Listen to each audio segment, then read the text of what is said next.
जय श्री राम। श्री महागणपति नमः। जय శ్రీరామ్.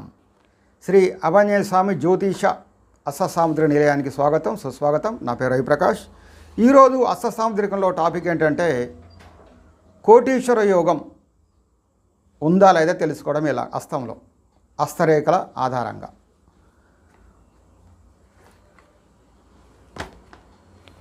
హస్తంలో కనుక రేఖలు మణికట్టు నుండి ఈ ధనరేఖ ప్రారంభమైనట్లయితే, అలాగే జీవిత రేఖ, బుద్ధి రేఖ, హృదయ రేఖ, అలాగే పర్వతాలు బుధ పర్వతము, రవి పర్వతము, శని పర్వతము, గురు పర్వతము, శుక్ర పర్వతము, ఇవన్నీ కూడా ఎటువంటి దుష్ట చిహ్నాలు లేకుండా, అనగా బ్యాడ్ సింబల్స్ లేకుండా కనుక ఉన్నట్లయితే వారికి కోటీశ్వర యోగం ఉందనడంలో సందేహం లేదు. మరి ఈ ఒక్క రేఖలుంటేనే కోటీశ్వర యోగం ఉంటుందంటే కాదు. ఎందుకని? ఇది ఒక ఉదాహరణ మాత్రమే. మరి అనేకమైనటువంటి శుభగుర్తుల ద్వారా కూడా లక్షాధికారి యోగం లేదా కోటీశ్వర యోగం అనేది వస్తుంది.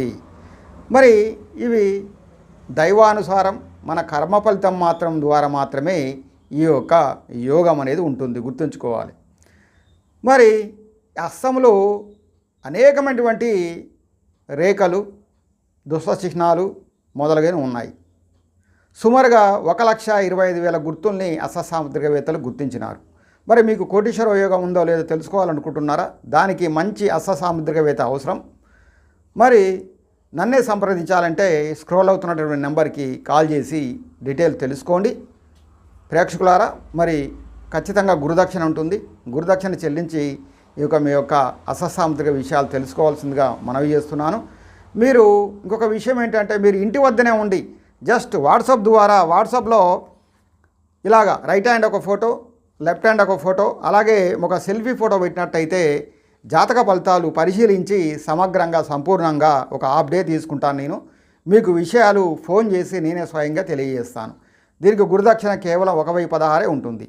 అలాగే ఈ వీడియో నచ్చినట్లయితే మీ బంధుమిత్రులకి, స్నేహితులకు తప్పకుండా ప్రతి హిందువు షేర్ చేయాలనేసి మనవి చేస్తున్నాను. నమస్తే.